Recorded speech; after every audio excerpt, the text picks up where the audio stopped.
దేవుని పరిశుద్ధ నామానికి మహిమ కలుగునుగాక.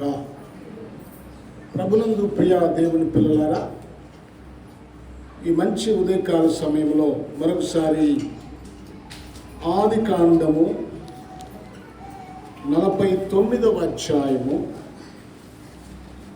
ఆదికాండము 49వ అధ్యాయము మనము 22వ వచనాన్ని చదువుకుందాం. యోసేపు ఫలించడి కొమ్మ, ఓట యొద్ద ఫలించడి కొమ్మ, దాని రెమ్మలు గోడ మీదకి ఎక్కి వ్యాపించును. చాలు. యోసేపు ఫలించడి కొమ్మ ఎక్కడ అంటే ఓట యొద్ద ఫలించడి కొమ్మ.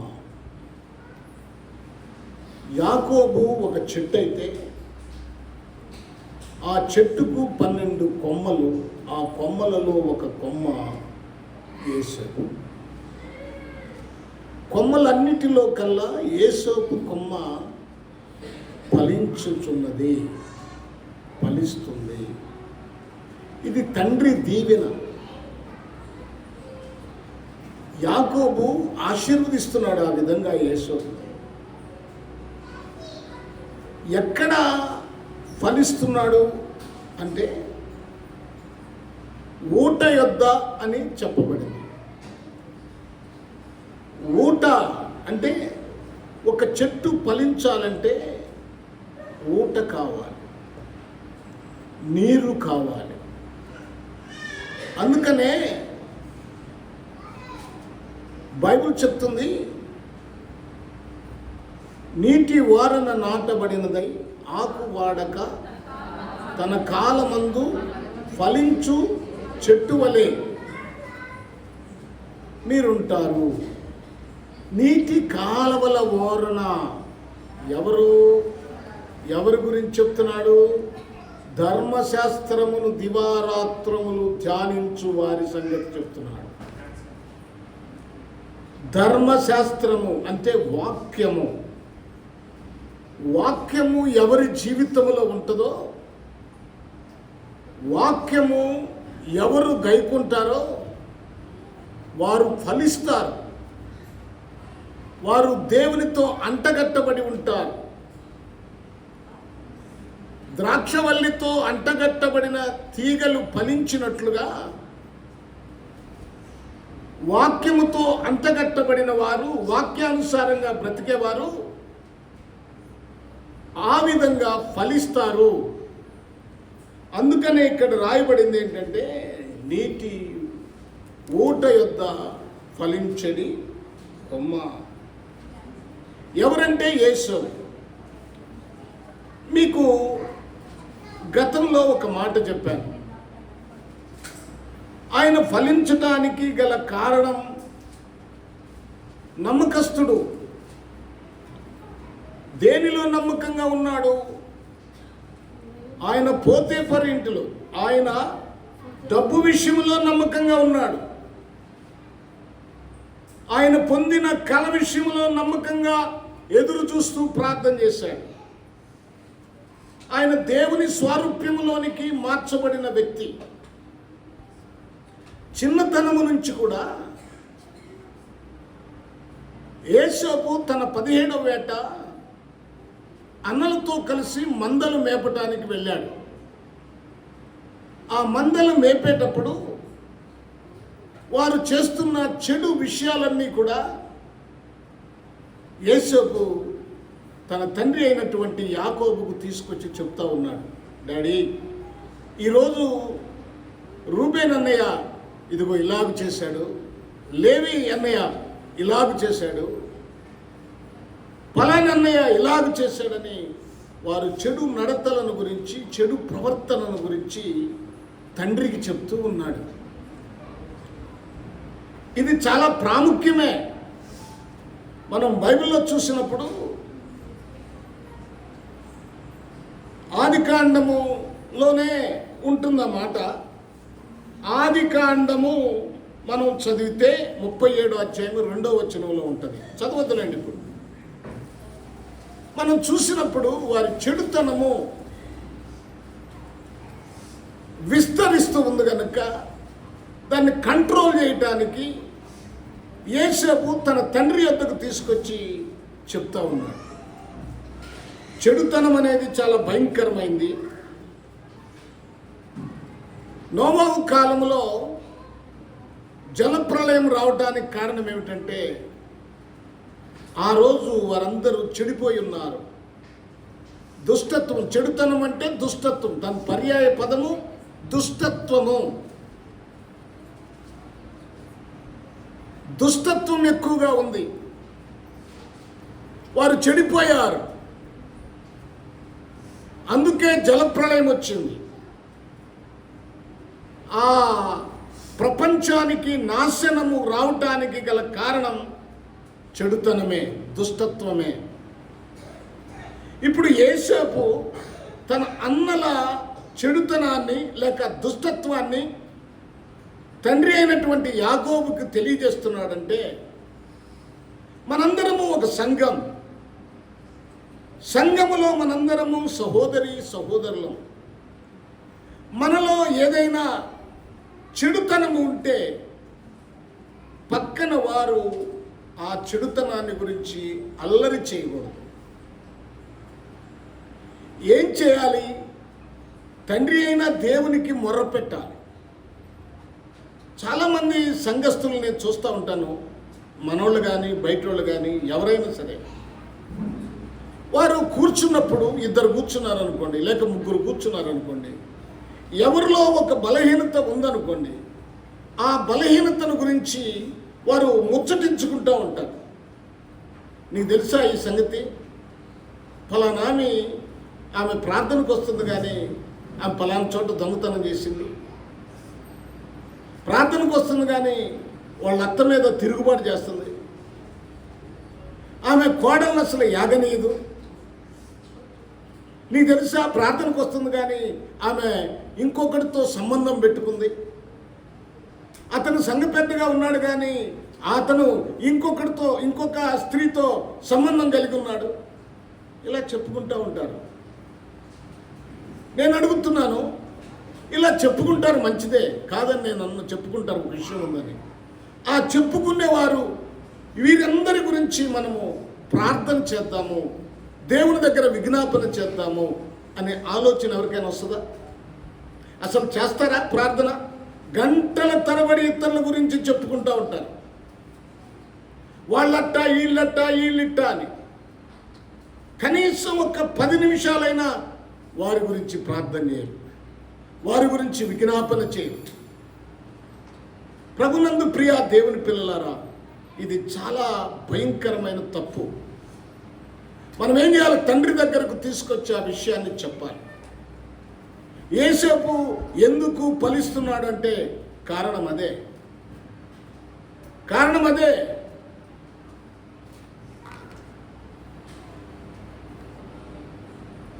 తీసేయి మొత్తం. ఏం చెప్తాం? మొదట నేను దేవునికి స్తోత్రం. ఒకరి చెడుతనాన్ని ఒకరు వెల్లడి చేసుకోవటం కాదు, ఒకరి చెడుతనాన్ని ఒకరు చెప్పుకోవటం కాదు. మరి ఏం చేయాలంటే ప్రార్థన చేయాలి. చెడుతనము చాలా భయంకరమైనది. దాన్నే దుష్టత్వం అన్నారని మీకు నేను జ్ఞాపకం చేశాను. మనము క్రీస్తు స్వారూప్యములోనికి మార్చబడే అద్భుతమైన శక్తితో ఉండాలి. కొరింథీయులకు రాసిన మొదటి పత్రిక 14వ అధ్యాయము 20వ వచనంలో మీరు బుద్ధి విషయమై పసిపిల్లలు కాక, ఏంటండా? మీరు బుద్ధి విషయమై పసిపిల్లలు కాక దుష్టత్వం విషయమై శిశువులుగా ఉండుడి, బుద్ధి విషయమై పెద్దవారయుండుడి అన్నాడు. మనము దుష్టత్వం విషయంలో ఎలా ఉండాలంట? శిశువులమై ఉండాలి. పిల్లలకి దుష్టత్వాన్ని గురించి తెలియదు. అందుకని పిల్లలలాగా ఉండాలి. మనం బుద్ధి విషయంలో పెద్దవారం లాగా ఉండాలి. బుద్ధి కలిగి ఉండాలి అంటే దుష్టత్వాన్ని, చెడుతనాన్ని విసర్జించాలి. అది దేవుడు కోరుకుంటున్నాడు. ప్రభునందు ప్రియులారా, యేసోబు ఫలించటానికి కారణం ఏమిటంటే తన సహోదరుల విషయము దేవుని దగ్గర తప్ప మరెక్కడ ఆయన వెల్లడి పరచలేదు. సామెతల గ్రంథము 11వ అధ్యాయం 13వ వచనములో మనం చూస్తే, సామెతల గ్రంథము 11వ అధ్యాయము 13వ వచనంలో ఏముంది? కొండెగాడై తిరుగులాడువాడు పరుల గుట్టు బయట పెట్టును. ఈ మాట గుర్తుపెట్టుకోండి. ఎవరు కొండెగాడై తిరుగులాడువాడు? ఇంకొకరు గుట్టు బయట పెడతాడు, ఇంకొకరు విషయాలు బయటకు తీసుకొచ్చి చెప్తాడు. తర్వాత ఏముందమ్మా? నమ్మకమైన స్వభావము గలవాడు సంగతి దాచిపెడతాడు. అల్లరి చేయడు, దేవుని దగ్గర ప్రార్థన చేస్తాడు. అది విశ్వాసులు అలవర్చుకోవాలి. విశ్వాసుల్లో ఆ విషయం ఉండాలి. కనుక యేసోబు నమ్మకస్తుడు. గతంలో చెప్పాను, డబ్బు విషయంలో నమ్మకస్తుడు. పోతేపరి ఇంటిలో డబ్బు విషయంలో చాలా నమ్మకంగా ఉన్నాడు. మరొక విషయం ఏంటంటే, యేసోబుకి తన సొంత రక్త సంబంధుల ద్వారానే సమస్యలు వచ్చాయి. భక్తిలో ఉన్న వారికి ఇలాగే వస్తాయి. సొంత అన్నలే యేసోబును కొట్టి అమ్మేశారు కదా. అమ్మేస్తే ఇప్పుడు యేసోబు ఎక్కడ? ఐగుప్తు దేశంలో ఒక బానిసగా బ్రతుకుతున్నాడు. బానిస. యేసోబు బానిస స్థితి నుంచి అధికారిగా ఎదిగాడు. చూడండి, ఒక బానిస గొప్ప అధికారి అయ్యాడు అంటే అది దేవుని వలన మాత్రమే జరుగుతుంది. దేవుడు మాత్రమే చేస్తాడు. అంత గొప్ప అధికారి యేసోబు అవ్వటానికి మరొక కారణం ఏమిటంటే, పోతేపరి ఇంటిలో యేసోబుకు ఒక సమస్య వచ్చింది. ఏమి సమస్య వచ్చిందంటే, పోతేపరి భార్య చాలా చక్కనిది. ఒక చరిత్రకారుడు, నేను చదివాను, రాస్తాడు, ఆమె సౌందర్యం చాలా గొప్పదని. ఏ వ్యక్తి అయినా ఆమెను చూసినప్పుడు ఆమెను అభినందించకుండా, ఆమెను మరొకసారి చూడకుండా ఉండలేరని, ఆమె అంత గొప్ప సౌందర్యము కలిగిన స్త్రీ అని రాశారు. అర్థం చేసుకోండి. ఇప్పుడు ఆమెమో లోక సంబంధమైన స్త్రీ, సౌందర్యమైన స్త్రీ. ఇప్పుడు యేసోబు వచ్చేటప్పటికి భక్తి కలిగిన వాడు, దేవుని వైపు చూసేవాడు, దేవుని మాటకు, దేవుని చిత్తానికి లోబడిన వాడు, పరిశుద్ధమైన జీవితానికి అలవర్చబడిన వాడు. చూడండి, ఒక మాట చూడండి. పేతురు రాసిన మొదటి పత్రిక 1వ అధ్యాయం 14వ వచనం. పేతురు రాసిన మొదటి పత్రిక 1వ అధ్యాయం 14వ వచనం. చూడండి, ఈ మాట నేను చాలా పదే చెప్తాను. నేను ఎన్నిసార్లు చెప్పటానికైనా వెనకాడను. నేను పరిశుద్ధుడనై ఉన్నాను గనుక మీరును పరిశుద్ధులయుండుడని రాయబడి ఉన్నది. కాగా మీరు విధేయులకు పిల్లలై, విశ్వాసులు అనే వాళ్ళు ఎవరైనా సరే విధేయత కలిగి ఉంటారు.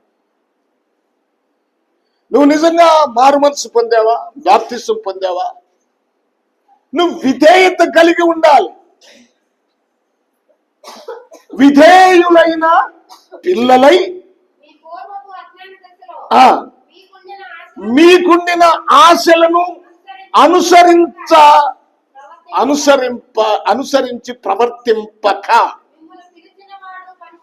మిమ్మును పిలిచిన వాడు పరిశుద్ధుడై ఉన్న ప్రకారము మీరును, గుర్తుపెట్టుకోండి, మీరును సమస్త ప్రవర్తన యందు, వినాలిటు, సమస్త ప్రవర్తన యందు పరిశుద్ధులై ఉండండి.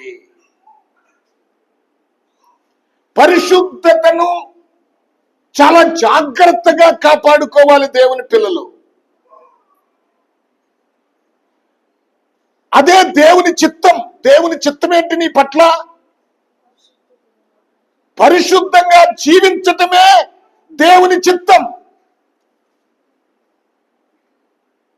అయ్యా నా పట్ల దేవుని చిత్తం ఏంటో కనుక్కయ్యా అంటే ఏం కనుక్కుంటాం? మనం జనవరి 1కు వాగ్దానాలు తీసుకున్నట్టుగా ఉంటుంది. దేవుని చిత్తం ఏంటో లాటరీ వేసుకున్నట్టుగా ఉంటుంది. వాగ్దానాలన్నీ బైబిల్లోనే ఉన్నాయి. ఇవన్నీ మనయే. నీకు ఒక్కటే కావాలా ఇన్ని వాగ్దానాలు ఉంటే? కొత్త సంవత్సరంలో అన్ని మనమే రాసేసుకుంటాం, మనమే ప్రింట్ చేస్తాం. వాడు ఏ మంచియో ఆ మంచి అన్ని తీసేసి మంచి అన్ని తీసుకొని ఒక అట్ట మీద ప్రింట్ చేసి ఆ అట్టలన్నీ ఒక మన కట్టగట్టిస్తాడు. పంచుకోండి, అది వాడి వ్యాపారం. ఏమండి, వాగ్దానాలు తీసుకోవటం మాకు కూడా మంచిదేలే. ఏం మంచిది మాకు? పాస్టర్లకు ఏం మంచిది? మాకు కాసిన డబ్బులు వస్తాయి, అంతే కదా. వాగ్దానం తీసుకునే ముందు నువ్వు డబ్బులు వేయాలి. నేను ఎక్కడో విన్నాను, మొదటి వాగ్దానము ఏలం పాటు పెట్టారంట. ఎవరైనా సరే ఈ దేశంలో మొదటి వాగ్దానం తీసుకునేవాడు ఏలం. మొదటి వాగ్దానం తీసుకునేది ఎవరు? ఇట్లా పెట్టేస్తే ఇక్కడ కూర్చున్న మీరందరూ ఇట్లా కూర్చున్నారు కదా, 100 రూపాయలు. రెండో వాళ్ళు వేసి 200, మూడో వాళ్ళు వేసి 1000 రూపాయలు, ఇంకోళ్ళు వేసి 2000, ఇంకోళ్ళు వేసి 3000, ఇంకోళ్ళు వేసి 5000. అసలు పాస్టర్కి ఎంత లాభమో కదా. అదే పెడదాం అనుకున్నాం మొన్న. నేను కూడా కాసిన డబ్బులు వస్తాయి కదా. మీరే వాగ్దానం తీసుకుంటా 50, 10, 20 వేస్తున్నారు కదా. ఏమంటే దేవుని చిత్తం ఏంటి?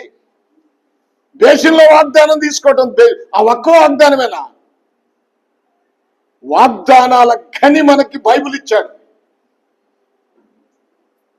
ఇది వాగ్దానం. ఇక్కడ తీసుకో వాగ్దానం, బైబిల్లో తీసుకో వాగ్దానం, ప్రభు దగ్గర ప్రార్థన చేసి తీసుకో వాగ్దానం.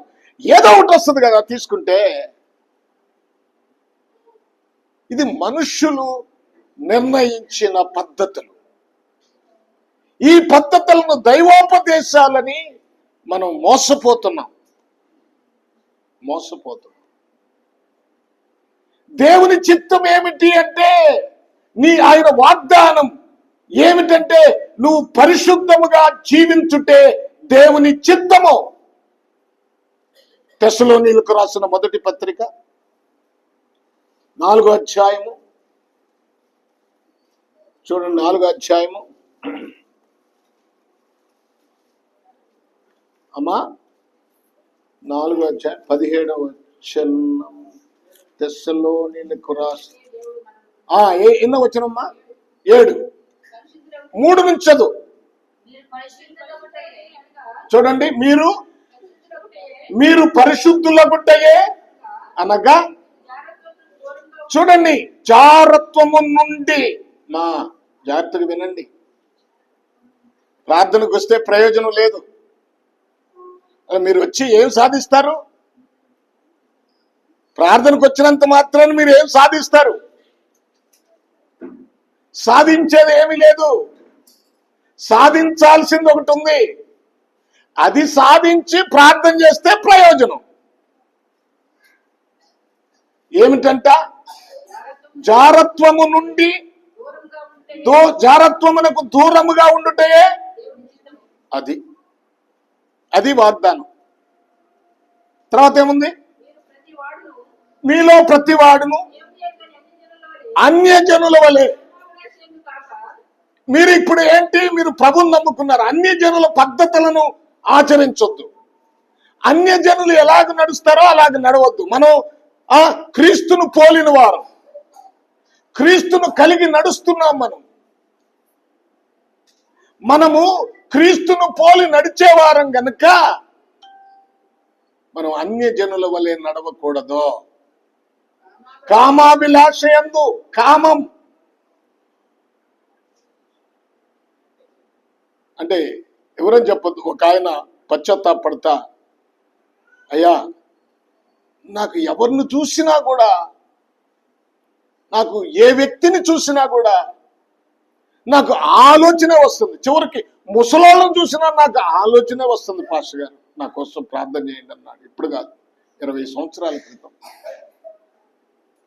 అంటే అతనిలో ఏముంది? కామాభిలాష. చాలా మందికి అలాంటి ఆలోచనలే వస్తాయి, అలాంటి తలంపులే వస్తాయి. అది ఒక్క ప్రభు వాక్యము ఎరిగిన వారికి మాత్రమే ఆ తలంపుల నుంచి తప్పించుకోగలుగుతారు. అన్యజనుల వలె కామాభిలాష ఎందుగాక ఏంటంట? పరిశుద్ధత యందును ఘనత యందును తన ఘటమును, తన జీవితాన్ని, తన శరీరాన్ని, తన బ్రతుకును ఎట్లు కాపాడుకోవాలో ఎరిగి ఉండుటయే దేవుని చిత్తము. నీ జీవితాన్ని పరిశుద్ధంగా కాపాడుకోవటమే ఒక గొప్ప వాగ్దానం. అర్థమైందా? అర్థమైందా? ఇప్పుడు యేసోపు ఎలాంటి వాడు? యేసోపు ఎలాంటి వాడు? ఎలాంటి జీవితం కలిగిన వాడు? దేవునికి భయపడేవాడు, పరిశుద్ధతను కాపాడుకునేవాడు. ఒక పక్క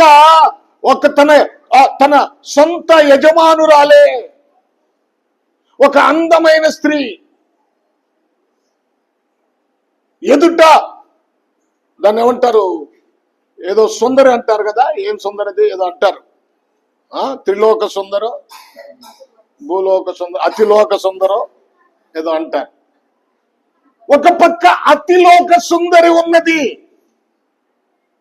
మరొక పక్క బానిసైనటువంటి యేసోపు ఉన్నాడు. ఆమె ప్రేరేపిస్తుంది, ఏమిటయ్యా, నా యజమానుడు చాలా దూరం వెళ్ళాడు, రావటం ఆలస్యం అవుద్ది, వాడు వచ్చే లోపల చాలా టైం పట్టుద్ది, కనుక ఈ లోపు నువ్వు నేను సుఖిద్దామురా. సామెతల గ్రంథంలో ఉంటది, వద్దులేండి, చదవద్దులేండి. కనుక ఇలాగ ప్రేరేపిస్తుంది, నా యజమానుడు దూరం వెళ్ళాడని, నా యజమానుడు రాజ పనుల్లో వెళ్ళిపోయాడు, దేశాన్ని చుట్టి రావాలి, ఎప్పుడుకో వస్తాడు, మన ఇద్దరము సుఖిద్దామురా. అరే ఎంత దౌర్భాగ్యం! ఈ పక్కన ఈయన అంటుకుంటున్నాడు, అయ్యా నేను నీ బిడ్డని. ఈ రొచ్చులోనికి, ఈ భయంకరమైన పాపములోనికి నన్ను సాతానుడు లాగుతున్నాడు, వాడి కబంధ హస్తముల నుంచి నన్ను కాపాడమని యేసోపు ప్రార్థన చేస్తున్నాడు. దూరంగా వెళ్తున్నాడు, ఒప్పుకోలేదు.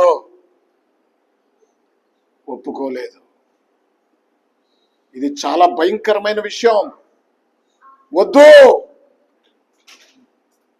అది నేరం. ఇప్పుడు యేసోపు సంగతి ఆలోచిస్తే, ప్రభునందు ప్రియులారా, ఇలా జాగ్రత్తం చేసేవారు జీవితాలను మనం చూస్తే, ఎందుకంటే దేవుని వాక్యములో ఇది చాలా ప్రాముఖ్యమైన బోధ. ఏది బోధ మనకెందుకులే ఇవన్నీ చెప్తే ఏమన్నా అనుకుంటారేమన్నా, కాదు, ఇవి చెప్పాలి. ఒక పాపం చేసేవారు వారు ఎంతమందిని మోసం చేస్తున్నారో తెలుసా? ఒకటి, వారు పాపం చేస్తూ ఎంతమందిని మోసం చేస్తున్నారో చెప్తాను, గమనించండి. అక్రమ సంబంధములో తన భర్తతో కాకుండా, తన భార్యతో కాకుండా వేరొక స్థితిలో పాపం చేసేవాళ్ళు తన్ను తాను మోసం చేసుకుంటున్నారు. మొట్టమొదట తన్ను తాను మోసం చేసుకుంటున్నారు. రెండవది, దేవుణ్ణి మోసం చేస్తున్నారు. మూడవది, తన భర్తను లేక తన భార్యను మోసం చేస్తున్నారు. నాలుగవది, నువ్వు ఏ వ్యక్తితో అయితే పాపం చేస్తున్నావో ఆ వ్యక్తి పురుషుడైతే ఆయన భార్యను, ఆ స్త్రీ అయితే ఆమె భర్తను మోసం చేస్తున్నారు. ఎంత మోసమో చూడండి. యేసోపు ఆ పాపానికి, ఆ మోసానికి, ఆ శాపానికి ఒప్పుకోలేదు. గుర్తుపెట్టుకోండి. ఇది అక్షరానుసారమైన దానికి ఒప్పుకోలేదు. మరొకటి, మనం భక్తిలోకి వచ్చిన తర్వాత వేషధారణ జీవితం. ఇంకోటి, వ్యభిచారం ఏంటో తెలుసా? వ్యభిచారం అంటే దేనిని అంటారో తెలుసా? ఆత్మ సంబంధమైన. దేవుణ్ణి నమ్ముకోవాలంటే సూచక క్రియలు అడుగుతారు, అద్భుతాలు అడుగుతారు. అమ్మా, ప్రభుని నమ్ముకుంటే నాకు ఉద్యోగం వస్తే నమ్ముకుంటా, మా అబ్బాయికి పెళ్ళైతే, మా అమ్మాయికి పెళ్ళైతే నమ్ముకుంటా. దానికా నువ్వు నమ్ముకునేది? ఒక మాట బైబిల్లో చూడండి. మత్తయి రాసిన సువార్త 12వ అధ్యాయము 38వ వచనం. మత్తయి రాసిన సువార్త 12వ అధ్యాయము 38వ వచనం. అప్పుడు శాస్త్రుల్లోను పరిసయ్యుల్లోను కొందరు, బోధకుడా, నీ వలన ఒక సూచక క్రియ చూడగోరుచున్నామని ఆయనతో చెప్పు. ఏంటన్నాడు? ఏం చూడగోరుకున్నాడు? ఒక సూచక క్రియ చూడగోరుచున్నామని ఆయనతో చెప్పగా ఆయన ఇట్లా, నేను వ్యభిచారులైన చెడ్డ తరము వారు సూచక క్రియ అడుగుచున్నారు. ఎవరంట సూచక క్రియ అడిగేవారు? ఎవరు? మా అమ్మాయికి వస్తే ఉద్యోగం, మా అబ్బాయికి ఉద్యోగం వస్తే నమ్ముకుంటాను, మా అమ్మాయికి పెళ్లి అయితే నమ్ముకుంటాను, లేకపోతే నేను ఆ ఇల్లు కట్టుకుంటే నమ్ముకుంటాను. ఇలాగ చెప్పేవాళ్ళు ఎవరని ప్రభు చెప్తున్నాడు? వ్యభిచారులైన చెడ్డ తరము, వ్యభిచారులైన చెడ్డ తరము అడుగుచున్నారు. ప్రవక్త అయిన యోనాను గూర్చిన సూచక క్రియ గాని మరి ఏ సూచక క్రియను వారికి అనుగ్రహింపబడదు. చూసారా? మీరు ఇంకొక మాట చదవండి అక్కడే. ముందుకెళ్దాం. మత్తయి రాసిన సువార్త 15వ అధ్యాయము 6వ వచనంలోనికి రండి. మత్తయి రాసిన సువార్త 15వ అధ్యాయము. చూడండి, మీరు మీ పారంపర్య ఆచార నిమిత్తమై దేవుని వాక్యమును నిరర్ధకము చేయుచున్నారు. వేషధారులారా, కొంతమంది చెప్తున్నాడు. ఎలాంటి వ్యభిచారులు అంటే ఇంకెవరో తెలుసా? ఇంకెవరో మనం గమనిస్తే వేషధారులారా. చాలా మంది నటన, ప్రార్థనకు వస్తున్నట్టుగా బైబిల్ ఏమండి చాలా చక్కగా అంటే చాలా చక్కగా ప్రార్థన. ఎవరైనా ఉన్నప్పుడు ఆ ప్రభువుని గురించి మాట్లాడటం, ఎవరైనా లేనప్పుడు చూడాలి వాళ్ళ ప్రతాపం, వారి పవర్. ఎంతమంది లేరు ఇంట్లో బూతులు తిట్టుకునేవాళ్ళు. మళ్ళా ప్రార్థనకు వచ్చేటప్పుడు ఎంతో భక్తిగా వచ్చేవాళ్ళు ఎంతమంది లేరు? ఎంతమంది లేరు? భార్యను అవమానపరిచేవారు, భర్తను భయంకరంగా తిట్టేవారు, భర్తకు లోబడని వారు, భర్త ఇంటి వారిని అవమానపరిచేవారు కదా? లేరా? లేరా? ప్రార్థనకు వచ్చేవారిలో లేరా? ప్రభు బల్లలో పాల్గొనేవారు లేరా? ఉన్నారు. వీరెవరంట? వేషధారులు. పైకి భక్తి, లోపల ఆ భక్తి యొక్క శక్తిని పొందని వారు, ఆ శక్తి మీద ఆధారపడిన వారు. వాళ్ళ ఇష్టమే ప్రార్థన చేయాలన్నా, వాళ్ళ ఇష్టమే ఎవరినైనా ఎదుర్కోవాలన్నా ధీటుగా లోక సంబంధమైన భూతులతో కానీ ఇంక దేంటోనైనా ఎదుర్కోవాలన్నా వాళ్ళ ఇష్టమే. వాళ్ళు ఎవరంట? వ్యభిచారులు. అటు లోకం కావాలి, ఇటు దేవుడు కావాలి. వేషధారులారా, ఈ ప్రజలు తమ పెదవులతో నన్ను గనపరచుదురు గాని వారి హృదయము నాకు దూరముగా ఉన్నది. వారి హృదయము నాకు దూరముగా ఉన్నది. అదిగో అక్కడే అంటాడు, మనుషులు కల్పించిన పద్ధతులు దైవోపదేశములని బోధించుచు వారు నన్ను వ్యర్థముగా ఆరాధించుచున్నారని యెషయా ప్రవక్త చెప్పేటప్పుడు ఆ మాటనే ఇక్కడ ప్రభు చెప్తున్నాడు. వింటున్నారా? ప్రభునందు ప్రియ దేవుని పిల్లలారా, కనుక గమనించండి, అంతర్యములో దేవుడు లేకుండా పై వేషములో ఆచారాలు చేస్తే ప్రయోజనం లేదు, దానివల్ల ఉపయోగం లేదు. నువ్వేంటో తెలుసా? నీ జీవితం ఏంటో తెలుసా? గలతీలకు రాసిన పత్రిక 2వ అధ్యాయము 20వ వచనాన్ని ఒకసారి చదవండి. గలతీలకు రాసిన పత్రిక. అమ్మా, నేను క్రీస్తుతో కూడా సిలువ వేయబడి ఉన్నాను. నేను క్రీస్తుతో కూడా అంటే క్రీస్తు సిలువను నేను చూశాను. ఎప్పుడు కూడా మన జీవితంలో క్రీస్తు సిలువను చూస్తూ నడవాలి, క్రీస్తు సిలువను అనుసరించాలి. నీ జీవితంలో ఎప్పుడు క్రీస్తు సిలువ వేయబడ్డాడు నీ కోసం, క్రీస్తు సిలువ వేయబడ్డాడు నీ కోసం అనే నినాదం నువ్వు ఎప్పుడు వింటా ఉండాలి. ఇక్కడ అంటాడు, నేను క్రీస్తుతో కూడా సిలువ వేయబడ్డాను.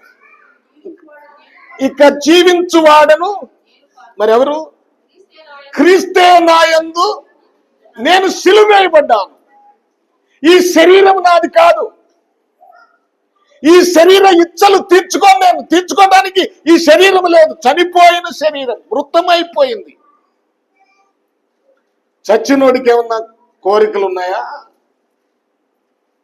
సచ్చినోడి దగ్గరికి వెళ్ళి తట్టి లేపియా, ఏంటి నీ సంగతి, ఏంది అలా పడుకున్నావు, లెగు అంటే లెగుస్తాడా?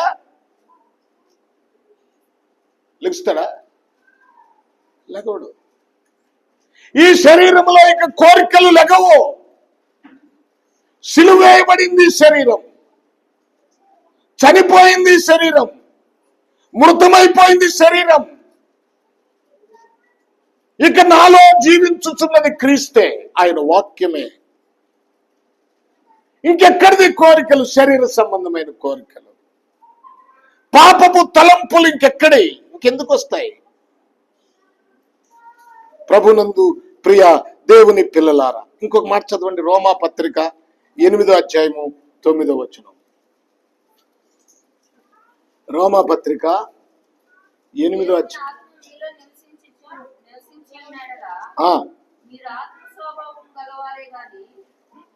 ఏమిటంటాడు? దేవుని ఆత్మ మీలో నివసించి ఉన్న ఎడల మీరు ఆత్మ స్వభావము గలవారే గాని శరీర స్వభావం గలవారు కారు. చూడండి, ఇప్పుడు మనము ఇక్కడ స్పష్టంగా చెప్తున్నాడు, దేవుని ఆత్మ మీలో నివసిస్తే. జాగ్రత్తగా వినాలి ఈ సంగతులు. ప్రభు మనతో మాట్లాడుతున్నాడు. ఈ నూతన సంవత్సరం, ఈ 2025, ఈ మొదటి పునరుద్ధాన దినం. చాలా ప్రాముఖ్యమైన మాట ఇది. దేవుని ఆత్మతో నేను నింపబడ్డానని చెప్పుకోవటం కాదు. దేవుని ఆత్మ మీలో నివసించి ఉన్న ఎడల మీరు ఆత్మ స్వభావము గలవారే గాని శరీర స్వభావము గలవారు. ఈ శరీరానికి అది కావాలి, ఈ శరీరానికి ఖరీదైన బట్టలు కావాలి, ఈ శరీరానికి మంచి మాంసం కావాలి, ఈ శరీరానికి ఏదో కావాలి, ఈ శరీరం కోరికలు తీర్చుకోవాలి, కామం తీర్చుకోవాలి. ఇది కాదు. ఈ ఆలోచనలు ఉండవు. ఏ ఆలోచనలు ఉంటాయి? మనం శరీర స్వభావం గలవారం కాదిక. పరిశుద్ధాత్ముడు మనలో నివాసం చేస్తున్నాడు. అక్కడంటాడు చూడండి, చూడండి, మీరు క్రీస్తు ఆత్మ లేని వాడైతే వాడు ఆయన వాడు కాడు. క్రీస్తు మీలో ఉన్న ఎడల మీ శరీరము పాపము విషయమై మృతమైనది గాని, మీ శరీరము పాపము విషయమై మృతమైనది. హలో, వినండి వాక్యం. మీ శరీరం చచ్చిందా?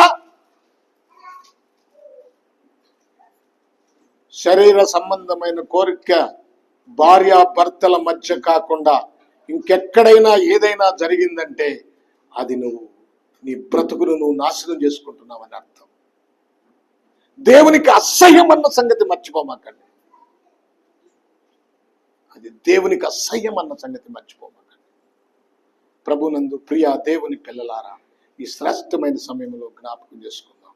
ఇక్కడ ఏమన్నాడు 10వ వచనంలో, క్రీస్తు మీలో ఉన్న ఎడల మీ శరీరము పాప విషయమై మృతమైనది గాని మీ ఆత్మ నీతి విషయమై జీవము కలిగి ఉన్నది. మీరు ఆ భాగం అంతా చదువుకోండి, వెళ్ళి చదువుకోండి. 7వ వచనం చూడండి. ఏలయనగా శరీరానుసారమైన మనసు. అది నేను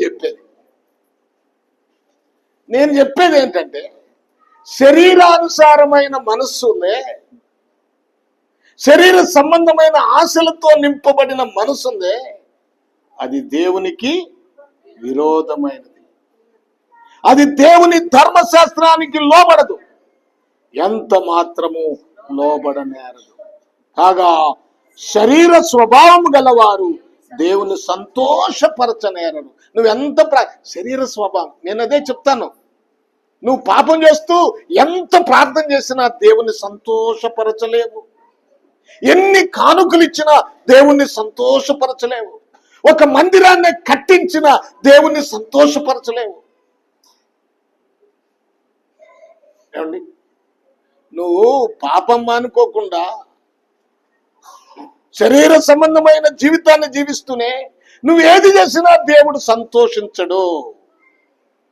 దేవునికి విరోధివే, నీవు విరోధివే. దేవుడు ఖచ్చితంగా చెప్తున్నాడు ఈ మాట. ప్రభునందు ప్రియ దేవుని పిల్లలారా, చూడండి, పూర్తిగా మనం శరీర సంబంధమైన కార్యాలు చంపకుండా, వాటిని విసర్జించకుండా క్రీస్తుకు బిడ్డలం కాలేదు. పాత పురుషుని సంపూర్ణంగా సమూల నాశనము చేయాలి. ఇది ఆత్మీయ జీవితానికి అవసరం. ఆత్మీయ జీవితానికి వేషధారణ వద్దు, వేషధారణ జీవితం వద్దు. తిమోతికి రాసిన మొదటి పత్రిక ముగిస్తున్నా, నెక్స్ట్ ఆదివారం చెప్పుకుందాం. తిమోతికి రాసిన మొదటి పత్రిక 4వ అధ్యాయము 1వ వచనం చదవండి.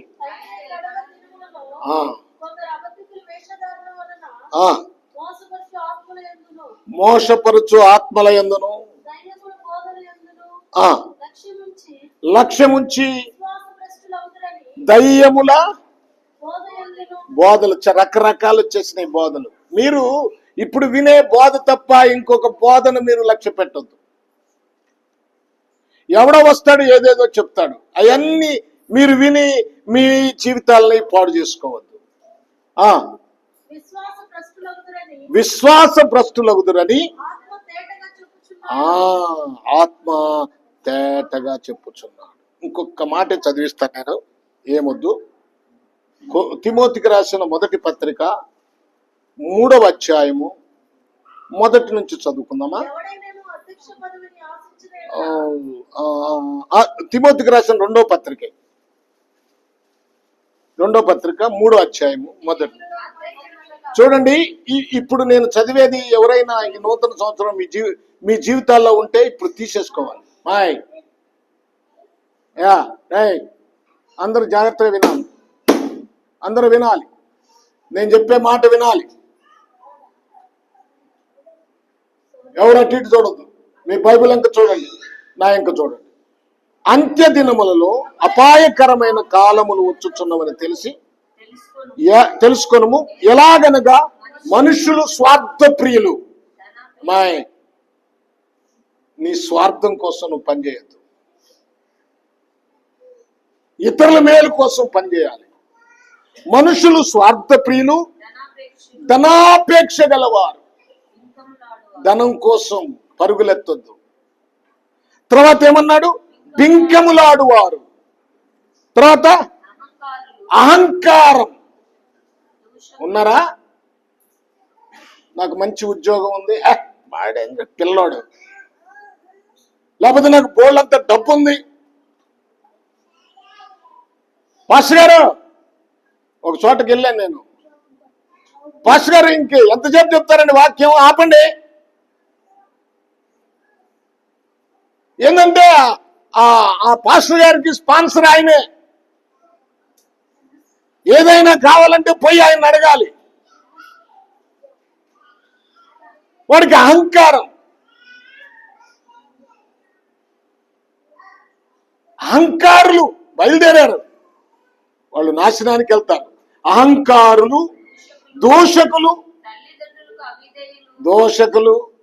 దోషకులు అంటే నేను చాలాసార్లు చెప్తాను, బూతులు, ఇతరులను దూషించేవారు, తల్లిదండ్రులకు అవిధేయులు, తల్లిదండ్రులను అవమానంగా మాట్లాడేవాళ్ళు.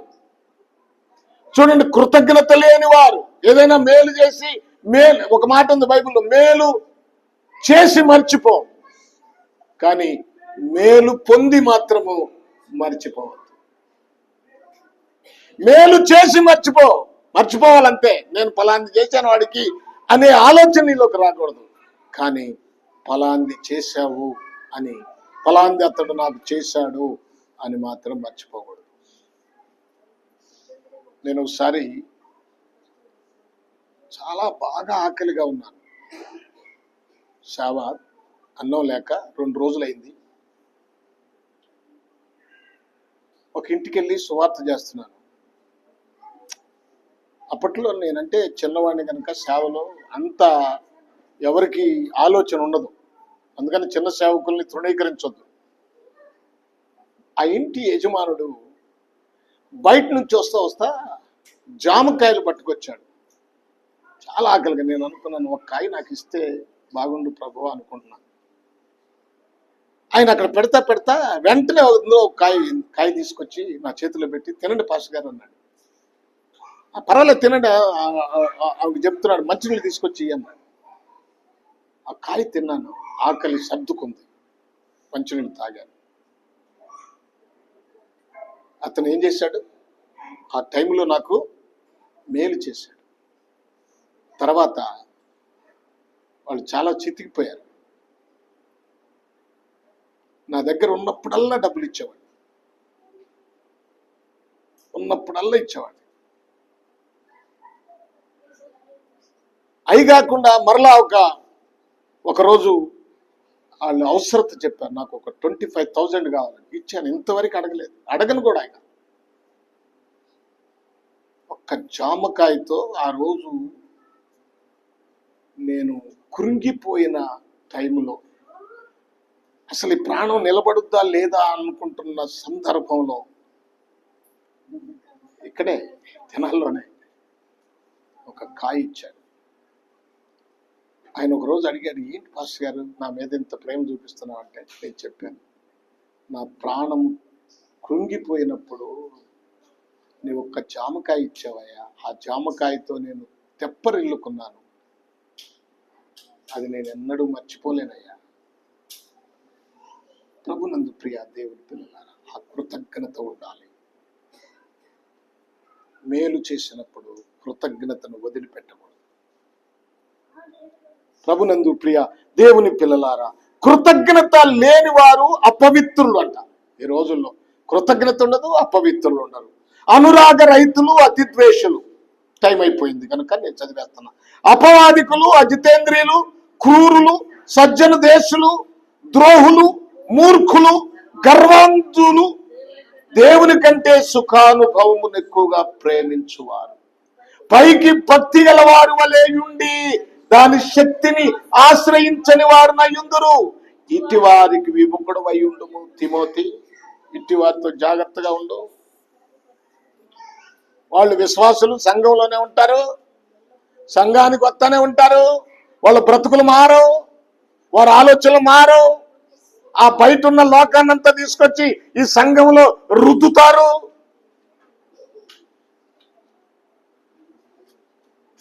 చూడండి, ఇలాంటి వారి గురించి జాగ్రత్తగా ఉండు,